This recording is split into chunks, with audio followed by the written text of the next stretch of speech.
Welcome to the Transformation Institute's podcast for change. Here is our host, OMARI JAHI Aton. Oh, wow. Our introduction was kind of whack. I don't know what happened, y'all. But what? Hey, y'all. Thank you for being on the Transportation, Lord. I'm all peace, y'all. Welcome to the Transformation Institute podcast for change. I'm your host, OMARI JAHI. And tonight, we're going to have a conversation about your money and your legacy. There's a huge rumor going around right now that the legal retirement age just jumped to 70. Is it true? Tonight, we are separating fact from fiction. We're breaking down the absolute best time to apply for Social Security so you don't leave money on the table, and we're getting real about protecting our families with wills and financial and medical power of attorney. If you want to be in charge of your family's future, truly, you can't afford to miss this episode. So with that, let me introduce my co-host. All right, put your hands together for Miss Vanessa, Miss Londa, Miss Brenda, Miss Kim, and my main man, V. We all in the building. Hey, thank y'all for being here. And once again, this podcast is going to be about financial literacy. And with that, tonight, we have a guest, Mr. Ronald Lawless. Mr. Lawless is an asset protector and financial doctor, has been educating consumers on achieving financial freedom for over 30 years.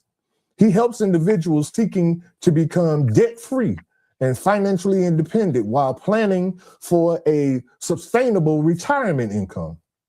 Ronald became passionate about his role as a mentor after witnessing the industry profit generating from individuals' lack of financial knowledge. He is now on a mission to educate anyone ready to embrace a life of financial freedom. Please put your hands together for Mr. Ronald Lawless. Welcome to the show, Ronald. How you doing, my brother? I'm doing fine. How about yourself and everybody else? Good, good. Well, yeah, I appreciate that intro. If you needed to say something else, go right ahead. No. We want to jump right in. We only got an hour. Okay. So and we might go over more. Okay. Well, I want to jump right in. I'll try to stay within that hour. Okay. So let me just say, based on the intro that you just gave, what I used to do, and you've all heard financial advisor, financial planners, and all that stuff. Everybody said, well, you need a financial advisor, you need a financial planner. And that all sounds good when you hear it. But what people really need is education. And they need to understand exactly how money works in a capitalistic system like ours. And at the end of the day, here's what happens for many of you. You all work most of your life. You're putting money away in retirement, whether it be a 401k or some other kind of plan. And then you have advisors who may say, hey, you need to do something else. And they give you advice and they tell you what you should do based on what you tell them. Now, here's the thing about all that. And this is why I got out of the business of being an advisor. You as the consumer, well, first of all, you put up 100% of the money, you take 100% of the risk, and then you get about 30 to 40% of the return. Now, what happens to that other money that you've been investing? What happened to the 50 or 60? Well, that normally goes to people like me. And what happened is that I was like, wow, I'm supposed to be helping people. But in the end, even when people lose money, I still make money. And I just didn't think for me, that was the right way to go. And, people talk about being a fiduciary. To me, a fiduciary is someone who's really looking out for you. And be honest with you, if I'm making as much money off of your money and you putting up 100% of the money and you're taking 100% of the risk, You tell me where there's the fairness in that, and where is the fiduciary? And this is what people need to understand. People say, well, your money is growing, it's accumulating, it's growing, you just got to be patient. In our industry, we always tell people to be patient because we want people to continue to keep their money there, because if your money is there, I'm making money. If your money's not there, I'm not making money. So you think you're making money, but in the end, most of the money you're making is what you already putting in yourself. And you may get a little few pennies here and there from us. So let's just take, for example, you have $100,000 that you invested 35 years ago. And let's just say you didn't do anything with it. And you let me manage that money for those 35 years. If I charge you 2% every year on that money, whether it goes up or down or whatever, in the end, remember what I said, you put 100% of that money in, 100,000. If you had paid me no fee, you would probably made a $1,660,000, $1,600,000 with no fee. With me, and I'm charging you 2%, you're going to make about $500,000. So what does that mean? I made just as much money off of your money. You are still going to go home with less money because guess what? All that money was tax deferred. So Uncle Sam hasn't got his share yet. So it's going to still be less than what you have in what you see in your bank account. So I just wanted to bring that up as which I think is very important. People work all their life and then they retire. And the question is, what type of retirement are you going to have? When are you going to plan for retirement? I think there's three things you have to consider when you're retiring. There is what we call the go-go years.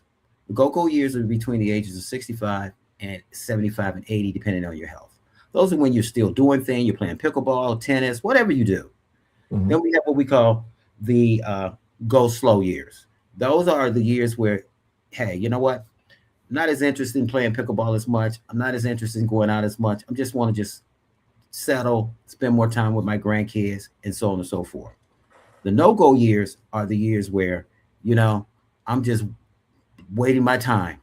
I had a great life, and I call those the years where you should have insurance, because the insurance now will help pay for any legacy that you want to leave behind. And we're going to talk about how people sometimes don't take advantage of what they have in assets and why most people retire broke. A Stanford University study showed that 70% of people who say, if you ask 100% of people where do they want to live when they get older and if they're sick, everybody wants to live in a home. Nobody wants to go to an institution or anything like that. Problem is 70% of the people that answer that question end up in a home or an institution or wherever, or living in what we call the sandwich generation. So with that being said, I'm going to talk a little about Social Security because everybody knows about it. And you did mention something about Social Security in the age 70. Let me just say, first and foremost, that is a myth. The full retirement age is still 67. Now, there has been talk to raise the retirement age to 70, but that's just talk. And the reason they're having that talk is because Social Security is going to run out of money. And in order for Social Security not to run out of money, they got to make people wait a little longer. So here's the thing. When Social Security first came out, there were 5 people who were putting in Social Security for one person. What do you mean by that? 5 people putting in for one? For example, I retire. There are 5 people who were, for every one person, there were 5 people who were paying my Social Security benefit. Ah, I get you. Yeah. Okay. So that meant there was more than enough money. Okay. Then later on, it became 3 to 1. Now it's 2 to 1. So that means it takes 2 people salary, where it used to be 5, to pay my Social Security benefits. And here's the big problem with all that. People are living longer. You live longer, your Social Security is going to last longer. I have a friend that just passed. She was 105 years old. She retired at 65. She got 40 years worth of Social Security. She got more out of Social Security than she put in. Women are more likely to live longer than men. That's a known fact. And with that being said, women are also more likely to have ailments and illnesses that are going to be probably more prevalent and have an impact on their life. Black women, studies have shown, are more likely to get Alzheimer's and dementia versus their other counterparts.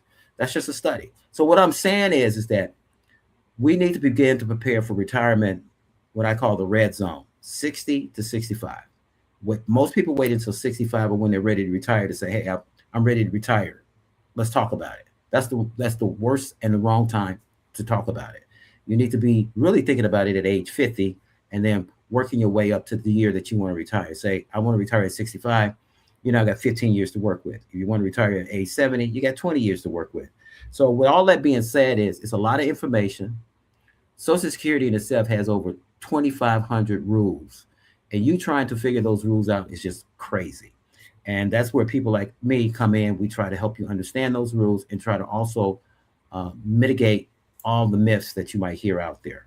So with regards to that 70-year-old being 70, you don't have to be 70. You just have to be, at this point, you still got to be 67. So I'm going to share a PowerPoint that I brought discussing Social Security. And I'm going to pull that up whenever you're ready. Let's see. Do I need to share it? I think, no, I got it. Good. Any questions based on what I've said? I kind of want to look longer than I'm normal, but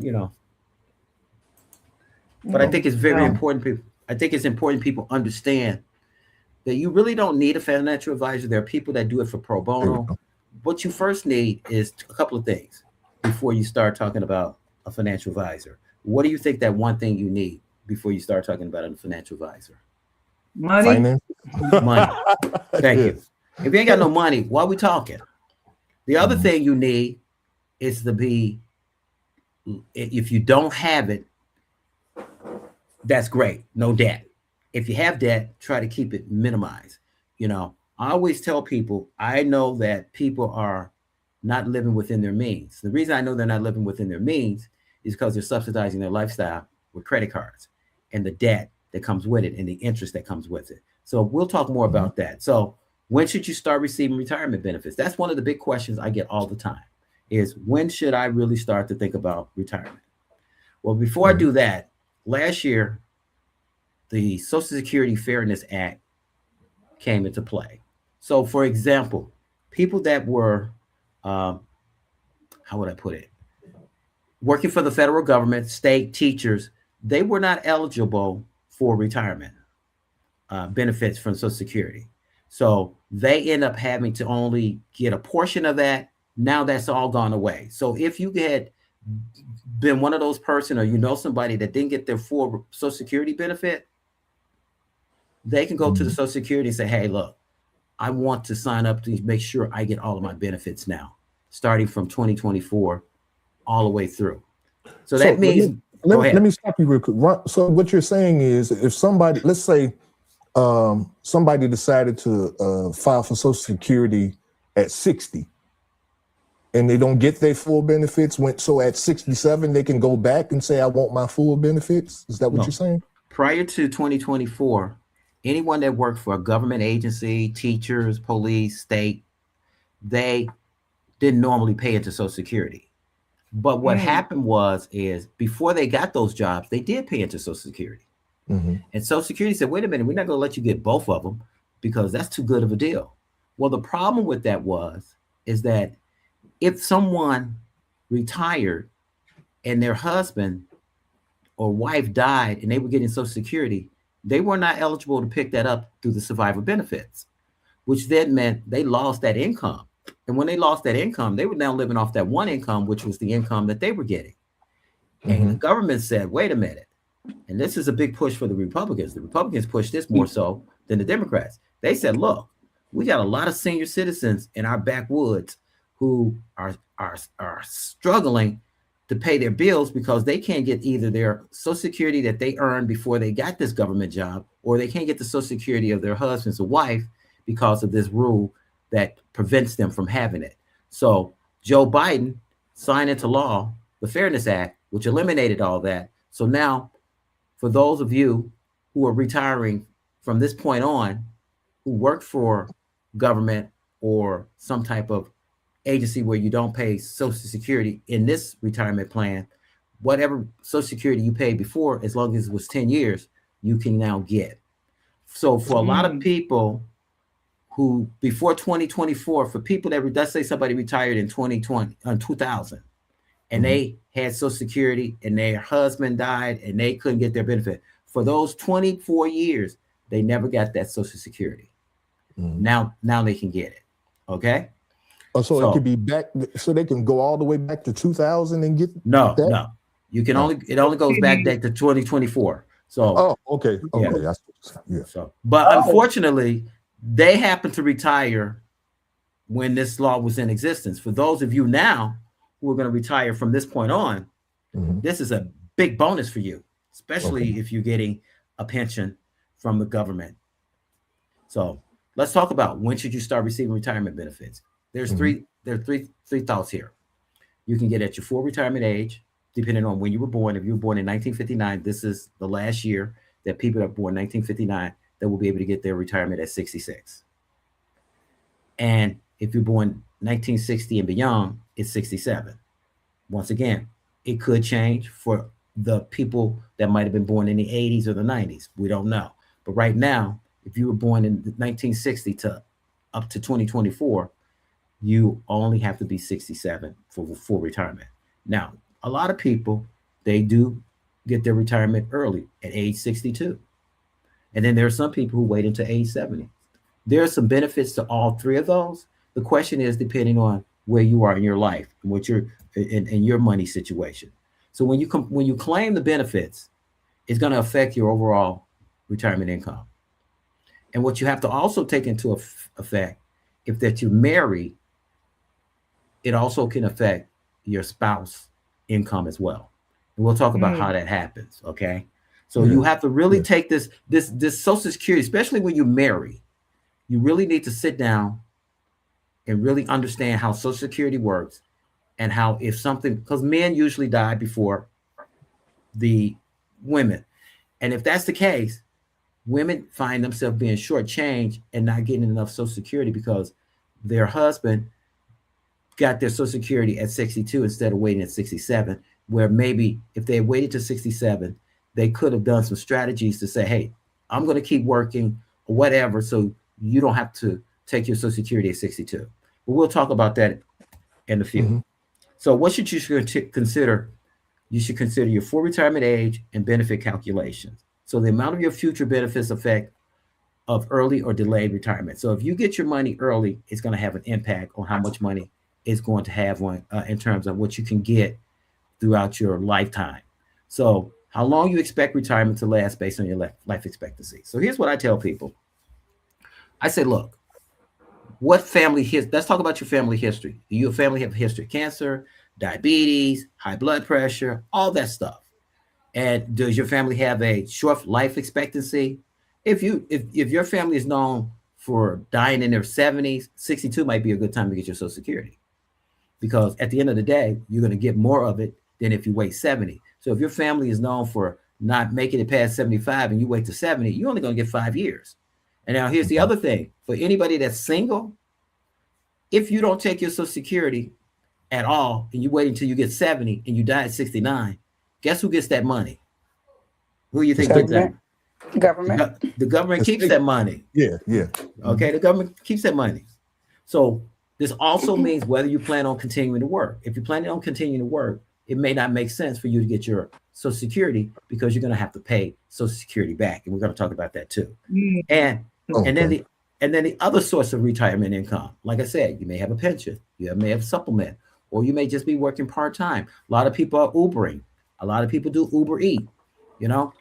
It's a lot of people do Amazon. I mean, people are doing a lot of different things. Sometimes people, they become caterers. They've had a passion to do this. And so they're doing these type of things. And income taxes. How much income taxes will you have to pay on that money? And once again, how will your spouse be affected by all this? So let's look at this real quick. If you were born in 1959, you have 66 years and 10 months to be at your full retirement age. Then anything after that, 1960 and later, you have to wait until 67. So, OMARI, what year were you born in? I was born in 61. Okay, so 61. So you wait until 67 before you get your full retirement. So you'll be 67 when? And 61 in 3 years. Yeah.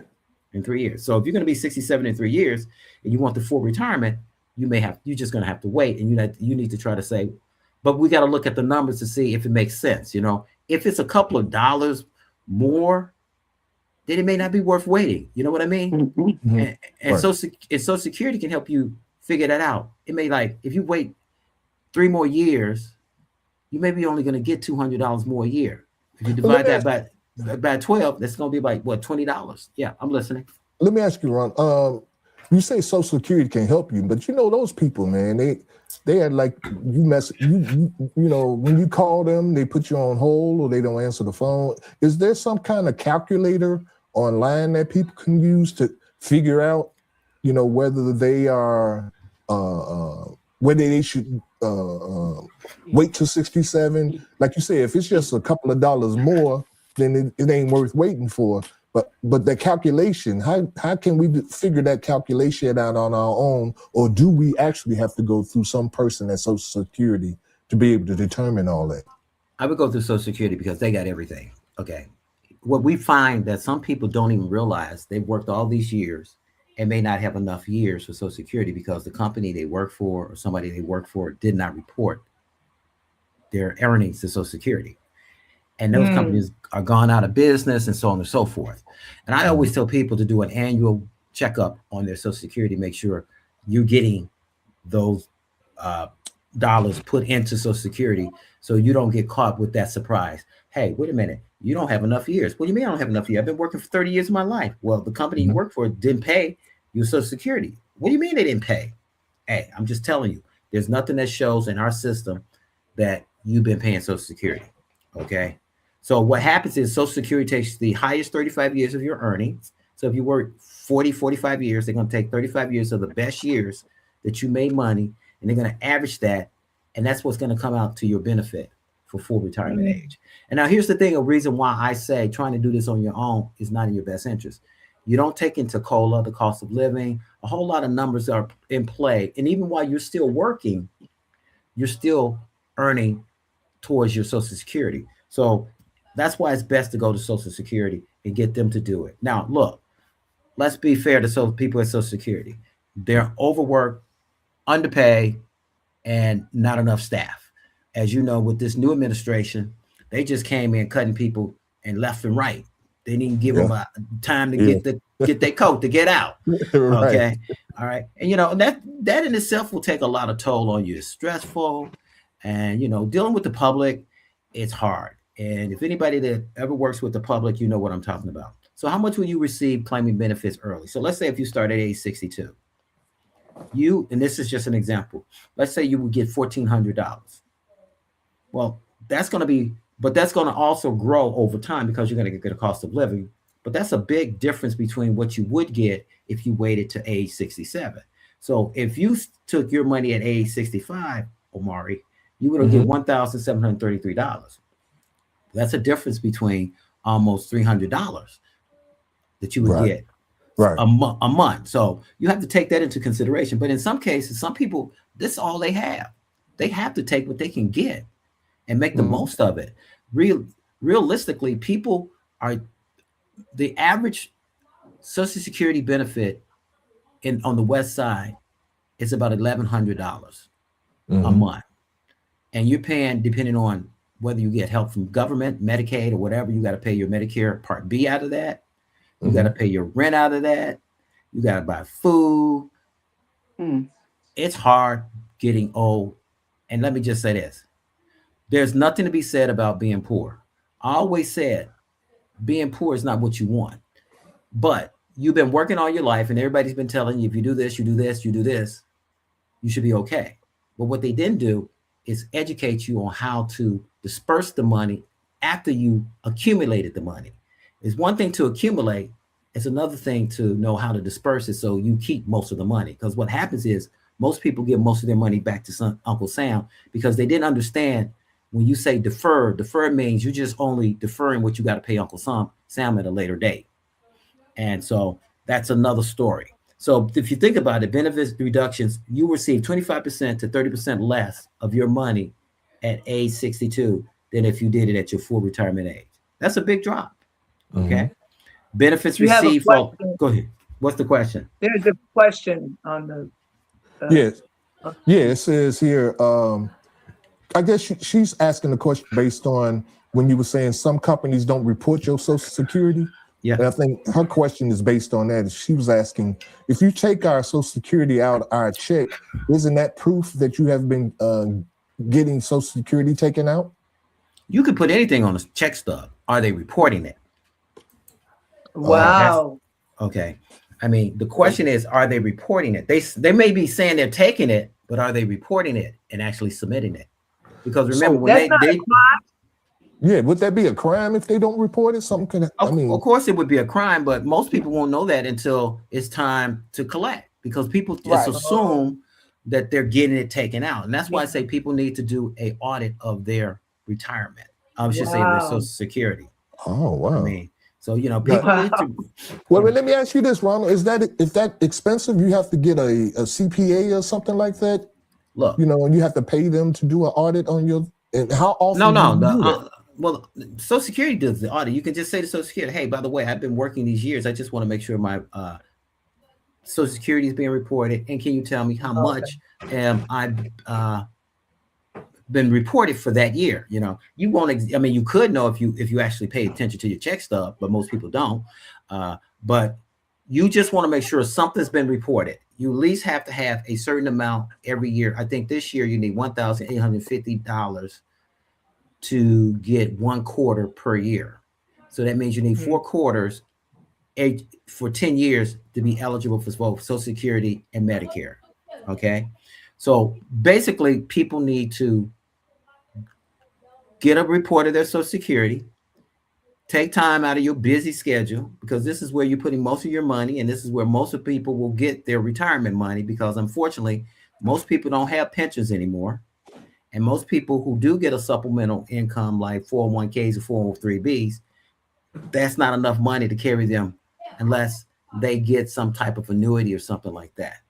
So benefits received for a longer period of time will give you more money. So let's say you delay getting your money to age 70. That's $2,000, 24. You can increase that by $408. So you're getting about an 8% raise on your money for the next 3 years until you retire. Now, here's the best part. Where else can you get 8% of your money from anybody and not have to worry about losing it? Okay. No, right. Right. So what I'm saying is, you need to start thinking about this now and not when you retire, because most people are under the misconception that, well, I'm gonna take it at 62, not understanding that they're gonna lose money. But in some cases, you may have to take it at 62. You may not be able to work anymore. You may have health issues. If somebody says to it, you know, you got a heart problem, and you know you'd like to still smoke, drink, and eat bad food, take your money at 62, because you probably won't make it to 70 or 80. Okay. Wow. Really? I mean, let's be honest. Blunt. That's real blunt. You might die. I mean, yes, but the reality is, if I tell you you got a bad heart, and the reason you got a bad heart is because you were doing these 3 things, and you're still doing these 3 things. Now a bad heart versus a good heart, you know your chances of kicking or sticking around are not gonna be as long. And let me just say this: I have 5 friends that I grew up with. They all have dementia. They're in their 60s. Wow. So I would recommend that they take their Social Security at 62, because dementia has a life expectancy of maybe 7, 10, 15 years. Okay. Wow. So you got to keep all this in mind. What's going on in your world? Do you have some illness? Do you need the money? You know, or you figured, look, you know what? I'm still able to do some part-time stuff or whatever. I'm gonna take my money and I'm gonna invest the difference and let it grow for me, and I'm not gonna touch it, whatever, because I'm gonna let it grow for me. There's a lot of scenarios you can consider and think about when you're doing this. So once again, benefit at age 70 is 77% more than benefit at age 62. So you get 77% more of your money at 70 than 62. Now, somebody might say, well, what about if I go from 62 to 70, I'm going to accumulate about $134,000. So if you start getting your money to age 62 and at age 70, you have already taken in $134,000. Whereas the person who waited to 70, they haven't taken in a dime. Now, the question is, and I think somebody asked the question, how long will it take to catch up by waiting to get that 134 to equal what I would have gotten if I'd gone from 62 to 70? It would take about 8 years for your 70 at this $2,480 to catch up with that $134,000. Look, like everything in life, it's like Russian roulette. You're taking a chance. You're gambling. You're gambling at 70 that you're going to live a longer life than the person that probably took their money at 62. Wow. And then again, the person at 62 may live longer. Once again, if they do live longer, they've just what we say, they beat the system because they probably are going to get more money out of the system than what they put into the system. So 1 in 3 retirees will live until the age 90. I think that number, depending on how healthy you are, where you live, and so on and so forth, is going to be probably 95. People are living longer. Yeah. But if you think about it, African Americans tend to live in their 80s and never make it to their 90s as long as, compared to the other groups. And 1 in 7 will live until at least age 95. But we got a lot of people that are living to their hundreds. So once again, we are living longer. That means Social Security has to pay me more than what I put in. And I only got 2 people out of 1 people who are supporting it. And which means that I'm going to run out of money sooner than later, because when they put Social Security in place, the average age was 50 to 60 years old that a person lived. And people did get a pension back then. So they had the pension and Social Security. Social Security was never meant to be your primary retirement plan. It was always meant to be a supplement. Unfortunately, it has become a lot of people's primary insurance. Okay. So if you're planning on continuing to work and you're under full retirement age, then you have to look at that's going to cost you too. Earning from a job will reduce your Social Security benefits as well. Now, I was going to ask you about that. Go ahead. Okay, let's say I filed for Social Security. I'm gonna be 65 Monday, right? Okay. Let's say I filed for Social Security, but yet I still want to. I'm able to keep working.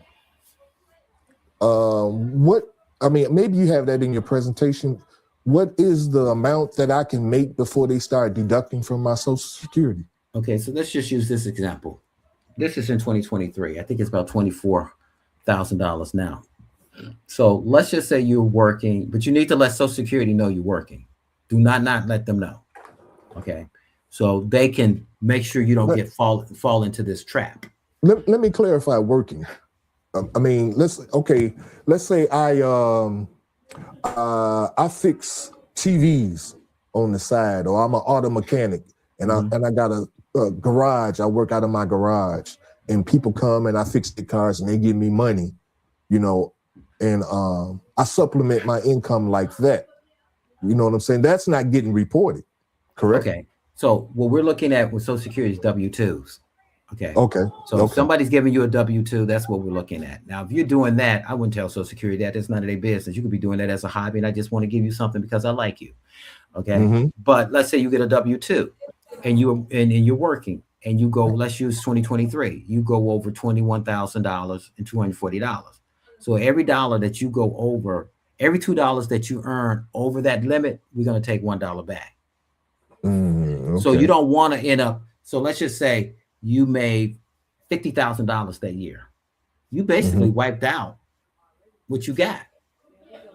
So Social Security is saying you owe us because we gave you all this money, and then but you made more money than you're supposed to. So you got to keep that in mind too. If you know you're going to continue working and you're going to make more than $21,240, you don't file for Social Security because you're just only giving the money back. So that number is 21,200. That was for 2023. So in 2025, it may be 24,000, I believe. 24,000. Okay. Yeah, I'm gonna go with that. So the bottom line is, whatever the number is, and it's gonna go up next year too. It goes up every year.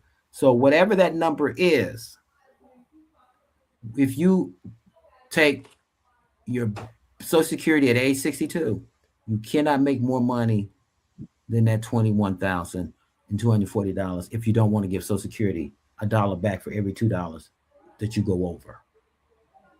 So now if you go down to the bottom where it says at or full retirement age, you can make all the money you want and nobody's going to bother you. You can make all the money you want at 67 or 66, depending on when you're full retirement age. Mm-hmm. Right. So I always tell people, most people who do take retirement at 62, basically that's all they have. They don't have the ability to work a job anymore. They may have some type of disability. They may be sick. They may be ill.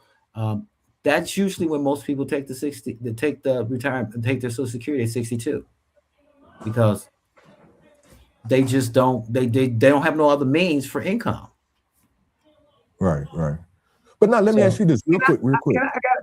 Go ahead, Brenda. Go ahead. And then I got one for him.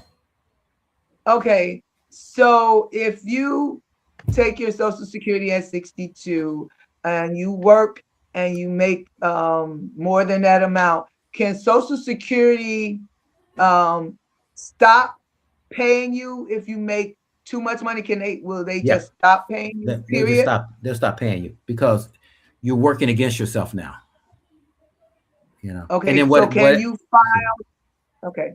Go ahead. Can you file?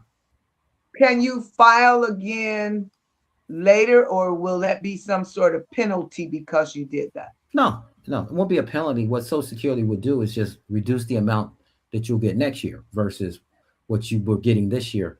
That's why it's important that you tell them if you're working, so they can make sure that if this becomes a problem, they can stop it. So therefore, you won't get penalized. Okay. So it's good that they stop. Yeah, because you end up paying, because next year your payment is going to be less than what it would have been, because they got to recover that money.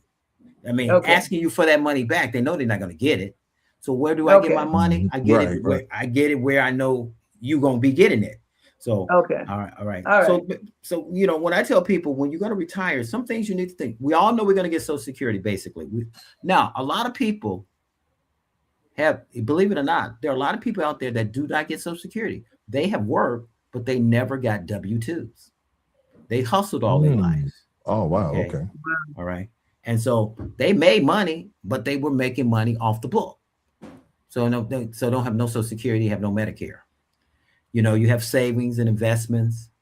You also have your job earnings, and you got the pension benefits.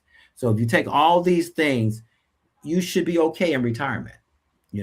If you have I always tell people, if you got $400,000+ in your supplement, retirement plan, whatever, you should be okay versus someone that doesn't have that. I can still work with you, but you won't have as much money as they do. Okay. And remember, Social Security is taxed based on your provisional income. That means once you start getting Social Security and you still make more money, as you were saying, you make additional money, anything that's $25,000 to $34,000, Social Security will probably be between 0 and 50% as a single person. Okay. Now that's with a W-2, right? Right. Okay. Now, if you're just doing what you're doing, you don't have to worry about that. Right. Okay. It's all of us who are working, and we're getting a W-2. Now, if you're married, you can do $32,000 to $44,000, and 50% of your benefits may be taxable based on how much, where you are in that 32 to 44. If you have 44,000, you're going to pay 50% of your Social Security in taxes. Now, if you go over, let's just say I'm a single person. If I go over 34,000 and I make $100,000, Well, obviously, I'm going to pay 85% of my benefits and taxes. Now, if you know you're going to pay taxes, you can ask Social Security to take the taxes out as part of that payment to you. So that way you're not caught with, oh gosh, I got to pay Social Security at the end of the year. You can ask them to take it out. So I always tell people, take it out. If you don't have to pay it, you get it back. That's true. Okay. All right. Yeah. You do it. Go ahead. Now, let me see if I got this right. So let's say my retirement age is 67. I file at 65. And so I know at 67, I can make as much money as I want to make and they won't bother me. But well, you sound, go ahead. Huh? Go ahead. Yeah. From 65 to 67. Now, when I get to 67, will I still have that, even though I filed at 65, would I still have that same right to not worry about how much money I make once I reach 67? Right. Once you make 67, you don't have to worry about that anymore. Just it's out the window. And if you, based on how you're going to be making the money, which is not a W-2, you really don't have to worry about that at all. So what Uncle Sam is saying, look, we really don't want you to take this money too soon, because if you take this money out too soon, we got to pay you more and maybe longer. So they're trying to be a discouragement by saying you're going to have to pay taxes on it. And if you don't, you can't make more money than you just can't make a lot of money. So, you almost have to live in poverty in order to get around. So, but think about this. When we talk about Social Security, if you're married, are you married, Omari? Yes. Okay. Sometimes the wife makes more money than the husband. And we're going to talk about how that works. So you got household and survivor income, and what the appropriate combination of claiming age. So for example, if you got 2 Social Security checks coming in, you're living off 2 Social Security checks. That's probably pretty good. Am I right? Right. But here's what happens. When one of you go and you're no longer here, you're not only on 1 Social Security check. And that means that person who's left is going to now have to live off of less money than what they were living off of, because there's 2 checks are no longer there. The person that passed, that check is gone. So you get the highest of the 2 checks that were being paid out. So if your husband was getting $3,000 and you were getting $1,000, which is really going to be $1,500, because you get 50% of that $3,000, which would be $1,500. So they're going to give you $3,000. So you're talking about $4,500 a month. Now that he's gone, you're only going to get $3,000. That's $1,500 that you no longer have. So now you have to adjust your lifestyle. So where do you make up the difference if you don't have anything else in place and all you have is Social Security? So retirement benefits are based on your earning records. Remember that.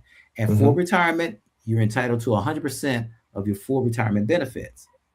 But your spouse, as I said before, they're entitled to 50% of that full retirement benefit. If it's less than that, they're only going to be entitled to maybe 32 or 40-some%. So let's just say, once again, Omari, you make your Social Security check is $3,000. That means 50% of that is $1,500.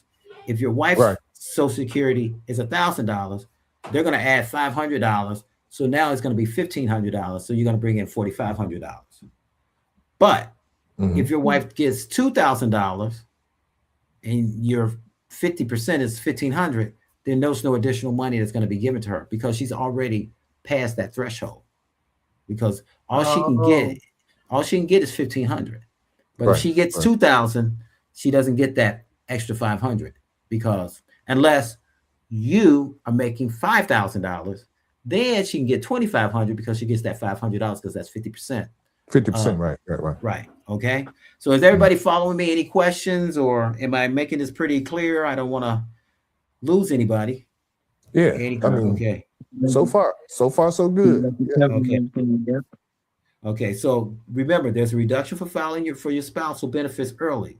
Spouse can't file until retired worker files. So for example, Omari, if your wife wants to get some of your Social Security, she can't until you retire. She can get hers, but she can't get any of yours because you're still working. Now, what if she's younger than me? She's not at retirement age yet. And I filed for Social Security Can she get some of that? No, she can't get. Only time she can start getting any Social Security benefit is at age 62. But at that point, I would tell her to wait until age 67, or if she can 70, depending on how much money she got coming in. But I'm gonna tell you something she could do that could benefit her based on you being older. So we'll talk about that. So survivor benefits. If you're a survivor and your husband or your wife is gone, you can start collecting Social Security at age 60, but it will be subject to that reduction. Unless you just really need it and you don't have anything else you're doing, you can get survivor benefit at age 60.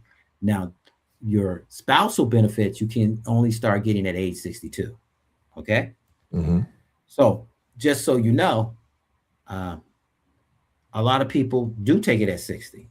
So let's just say right quickly, you're age 62, spouse 1 and 2, you get a total of $3,077 if you both took your money at 62. But if you wait until full retirement age, you get $4,396. So, but if you wait until age 70, both of you, because some people like to work, they may just wait. That's $5,451. Okay. Yeah.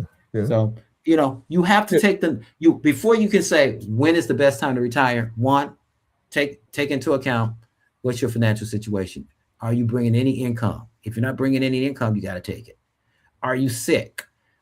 Do you have a bad heart? Do you got kidney cancer? Might be a good time to take it. If you got dementia, if you've been diagnosed with dementia and you're age 60, take it at 62. Why are you waiting? Because this may sound cruel. You won't even know it's even going to be coming to you because you won't remember anything. And it helps. Wow. I mean, I don't mean to be, I'm not being mean, but I'm just being realistic. So the whole point is it gives that family member who's taking care of you some additional dollars to help support you and care for you, because it's going to be expensive and it's not going to be something that anybody really wants to do. So the monthly joint, go ahead. Because man, time is flying and we got maybe about 13 minutes. Okay. Can we get into the will, power attorney and all that stuff? Yeah, go ahead. Let's talk about that. So real quickly, let me just see this real quick. I'm gonna get this out the way. Go. But let me say this about so if you're married to someone for 10 years, you are eligible for their retirement. Okay. For their Social Security. If they die, before 67, you're eligible for their full retirement benefit as if they were 67. You can start getting that at age 60. What I tell people, if you got someone who has died, take their money first at 67, let your money grow to 70, and then take your money, make the switch. You can get two benefits. Okay. So you get 100% of a survivor benefit versus 50%. But go ahead. What's the will and questions you want to ask me about? I had a question, so we go over to the will. Go ahead, Londa. So even though the current age for retirement is still at 67, and Social Security may, face some funding gaps between now and I'm assuming when my generation actually gets there. So say it's like 2030, 2033. How, if our listeners, if that's in their plan and retirement right now, and say Congress raised that age or tweak the benefits before their actual retirement age, what would be the best advice for those listeners? So if Congress changes the retirement age or they tweak the benefits, then that means something in here changes. What's the workaround? What's plan B? Plan B is not to depend on Social Security. Plan B is to actually have a game plan for your own supplemental retirement. Create your own plan, maybe get an annuity or whatever, because you can't depend on what the government is going to do. The government, your Part B is going to continue to go up. People paid $185 last year. They're paying $202 now. If we're paying $202 now and you're saying you're going to retire in 2035, you might be at $500 a month just to keep Medicare Part B. Two, if the money is running out, they will do two things. Congress will either keep up with the pace of inflation or they'll reduce the amount of money everybody will receive. So that all these numbers we're talking about, they don't mean anything because they're going to adjust everything. So the best thing you can do is to sit down and ask yourself, what type of life do I want? What's the game plan? What's my care? How am I, what are the things that I need to think about in terms of what I want in retirement? And then ask yourself, is Social Security, think of people that are on Social Security now and how they're living. And think about, man, it may be even worse for me.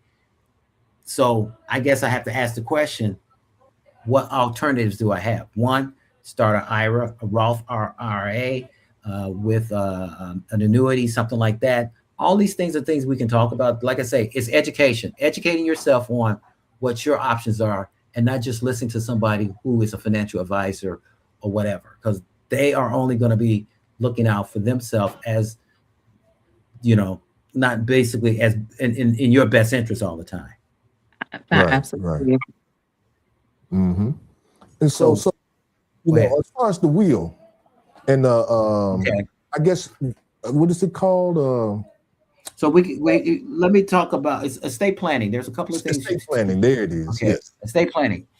Once again, people talk about getting a trust. That's what it is, a trust. Estate planning is three areas. Estate planning is a will. A will is a hope plan. What does that really mean? That means you hope people will do what you want them to do. Right. Okay. Two, wills, right now, they're putting a depository where people can now place their wills with the county, because sometimes wills get lost and things like that. And people like, where's the will? And there's no will. And then will are challenged. They can go to probate. Aretha Franklin had 3 wills. A judge had to figure out which of the 3 wills was a legitimate one. Mm-hmm. Now, some people may not have been happy because the will that they picked may not have been the will that they got the most. The will that they were probably pushing was the one that they got the most. Prince, remember, when Prince died, Prince did not have anything in order. His whole estate went to probate. So it was split up between him and his, I believe, his sister and brother. Michael Jackson had a trust. So everything was in place. Michael had someone who was the executor. Michael also made sure his mother was taken care of and his children. If you do have a trust, do not make a family member that person over the trust, because you're only going to create confusion. Why make everybody say to that person, well, that's not what mama wanted. I took care of mama and all that stuff. You don't want that, because it's going to be a fight. And if you don't believe me, when you go to the next family funeral, tell me how it goes and with people not being family anymore. Okay. What is a trust? What is a trust? Yeah, I've heard that, but I don't know what that is. A trust is it's like a living document. It basically it's a trust that says that whatever you want to happen in that trust cannot be challenged by probate. It's like a vault. You just can't change it. So you can say, I got this life insurance policy. I'm gonna put it in the trust, but my kids can't get any of that money unless they do XYZ. They got to finish. Okay. They got to finish. You still are controlling how your money in your estate is being distributed, even after you left this world. Okay. And there's a difference between revocable and irrevocable, correct? Right. I was just about to ask that. Right. Yes. And most of them are irrevocable, but at the end of the day, everybody doesn't need a trust. They can get what we call a transfer of death, which is a document that you can transfer stocks, mutual funds, and stuff like that, bank accounts and things like that. You may just only need that in some real estate. Then you can get what we call a property of death, where this is for cash and things like that, like I say, in the bank account. So there are different types of ways to look at this. Do I need a TOD? Do I need a POD? Do I need a trust? Estate planning is just how you're going to disperse your property once you leave this world. I have a question. Gotcha. Isn't it the same thing if you list beneficiaries on everything? No. Well, here's the thing. Beneficiary outranks everything, even in a trust, because because the beneficiary, the trust can't, because that's something totally different. That's a different entity. This is why people need to make sure whenever you got insurance, every year I tell people, check your beneficiary. Make sure that the person that's on your beneficiary is not, when my mother passed, I had to change my beneficiary because my mother was my beneficiary. So when one of my sisters passed, I had to take her off. You don't want to find yourself thinking that, hey, things are just going to change and that ex-wife or that ex-husband ends up getting all your money. Make sure your house is in order. But remember this too. If you have children and you're not married, even your mother and sister, doesn't make a difference. That child is the only person that the court or the funeral home will talk to, because that is the immediate heir to your family, to that person. Even if you think that person is the worst person to talk to, doesn't make a difference. If they're over 18, they got to talk to them. They make the decision. They make the call. And that's only if you don't have a trust in place. If you don't have a trust or a will or something like that. Right. Okay.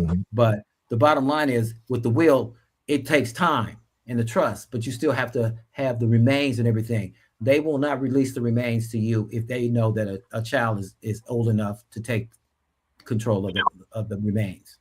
Even though you may be paying for everything, but the child is the only person that will have a say as to what happens to those remains. Now, did you discuss the irrevocable? Did you tell us the difference between the difference irrevocable? The irrevocable means you can't change it. Once you lock yourself in it, you're locked. Or the revocable, you can always change it. So you want to make sure that you are sure about what you're doing when you make these decisions and who you're putting in as your person that you want to control your estate after you leave. Is it safe to say that when you actually own a revocable or irrevocable trust, by the way, or with even with your estate planning, that part of that benefit is that you kind of own nothing, but you still control everything, especially if your trust is funded properly? Correct. So if we educating them, it's just want them to understand and know that a trust is really, really, really important and beneficial to every household, in my opinion, but you're the expert. So I just wanted you to hit on that. Well, if everybody can get the trust, I would say do a trust, but you got to fund the trust. You can't just have a trust and there's no money. So, you say, well, I got this trust, but who's going to pay to keep the house up? Where's the money to keep the house up? You want to keep the house in the family, but who's going to pay the taxes? How are you going to pay the taxes and things like that? The trust, the main thing that the trust does, it keeps it out of the court. And it allows the executor, whoever the executor is, to do what that person wants to have done in that trust. Okay. So basically, if you really want to make sure that you want your property or your money to be done, you want certain things done with it, you put it in a trust. So for example, if I die, I want my money to be given to animal shelters. Now, my family members may say, hey, no, we're not doing that. Well, it doesn't make a difference. My executor has gotten the orders. That's what he wanted. That's what I got to do. And he gets paid to do that. So he's going to do his job. Okay, I know we got a couple of minutes. Can you speak real briefly on this? It's not guardian. Power of attorney. There are two types of medical and financial. Right. Yeah. So the medical power of attorney is just for medical. Some people think, well, once you get power of attorney, it's for everything. No, it's just for the medical. Okay. With the financial power of attorney is you control the money, the bank account, in case that person is unable to do that themselves. Okay. Reason you want, as if you have parents and they got a caretaker, you want to be on their bank account. Here's the reason why. Because you don't know what that caretaker is doing. They could be writing checks. And by the time you guys find out they've done that, the money is gone. So when you got a person that's senior and you know that they aren't mindful of their money, they say, well, I don't need you to manage my money. Yeah, you do. Because you don't know what that caretaker may or may not be doing. There is a case where with Bank of America, a woman took $250,000 of one of her persons she was taking care of. She stole $250,000. And the family didn't find out until the bank called and said, look, some suspicious stuff is going on with your mother's account. We think you need to investigate this. Well, that's long down the road. $250,000 is gone. Right. Okay. And anybody that's 65 as of 2025, they're entitled to what we call a senior deduction. That's $6,000 plus $2,000 and their basic standard deduction. So a single person could end up writing off $23,750 this year on their taxes if they're 65 as of the end of December of 2025. Oh, thank you, Ron. Yeah. Okay, well, we're out of time. So let people know, Ronald, where they can get in, how they can get in touch with you if they want more information and if they want to use your services and all of that. Let us know how we can do that. Well, first of all, you can reach me by email. It's lawless@thelawlessreport.com. Okay, that's one place. Okay. And that's lawless@thelawlessreport.com. I can also be reached at 312-912-9571. And I just think, with Social Security being such an important topic, I wanted to just make sure we definitely got to discuss that. And then let me just say this about generational wealth. Somebody did ask about that. Let me just close by saying this. If you want to create generational wealth, you first have to not get into generational debt. And that just means a continuation of debt from one generation to the next. They talk about money being the root of all evil. I think debt is the root of all evils. Because if you think about it, if you think about all the debt that you have and all the interest that you pay on it per month, and then you look at what you have to show for it, think about how much money you could have had being saved and invested, which could be the difference between whether or not you have the retirement that you want versus the retirement that you don't want. And if you want to really, people ask me, what is the thing? Start early. First of all, you need to start early. If you can't you need to put 15% of your money away a year when you can. Everybody can't start there. Start with 1%, then increase it, 2%, 3% until you get to 15%. Because by that time, if you do it that way in increments, you now have built yourself into a habit of saying, I now have enough money to put 15% away per year. If you're not putting away enough money, you're just putting away a couple dollars here and there, you're not gonna see much of it in the end. It's gonna be like you're just putting money away. But in the end, when you work somewhere for 30 years and your 401k is only $100,000, what happened? What are you gonna do with $100,000? And remember, it's not all your money. It's Uncle Sam's too, because you got a partner. Wow. Uncle Sam is your partner, right? Uncle Sam is your partner. Whether you like it or not, he's going to always be your partner. Think about this also in closing. You get people say, well, I got equity in my house. I said, that's nice. But here's the thing. You don't own the equity. They say, yes, I do. I said, no, you don't, because you have to go to the bank to get that equity. And the bank is only going to give you as much as they want to give you. On top of, they're going to make you pay money to them to even get the money out of the house for equity. So when do you really own something, basically? Almost, even if you don't even have to get equity, you still don't own your home because you're paying taxes. Don't pay your taxes. Guess what's going to happen? They're going to sell it. So I just try to educate people on what they need to know so they can understand. If you're going to work in this capitalistic system, you need to understand how it works. And people like me, I can help you and be willing to help you. I'd be glad to talk to anybody about anything that they heard about tonight or anything we didn't talk about. I'd be glad to and I will send you out a what I call my 12 checklist for retirement. Beautiful, man. Thank you, Ronald, for being here, man, and thank you, my co-hosts. Thank you all for everybody that was on that was listening. We gave you Ronald's information so you can kind of give him a call, email him. We gave you his website so y'all can check him out. And get more information about this. And like he said, make sure you plan in advance for retirement. Don't wait till you get old before you do this, because then it's too late. So once again, thank you, Ronald, man. I thank you for being on. And we'll be back next Thursday night, y'all. So check us out. And until then, continue to think for a change. I'm OMARI JAHI. We out. Thanks for supporting our podcast. We look forward to see you next Thursday at 8 p.m. We also ask that you subscribe to our YouTube channel. The more subscribers we have, The more YouTube will push our podcast to more viewers. But until then, subscribe also for a peaceful mind. Your activity will reflect that peace.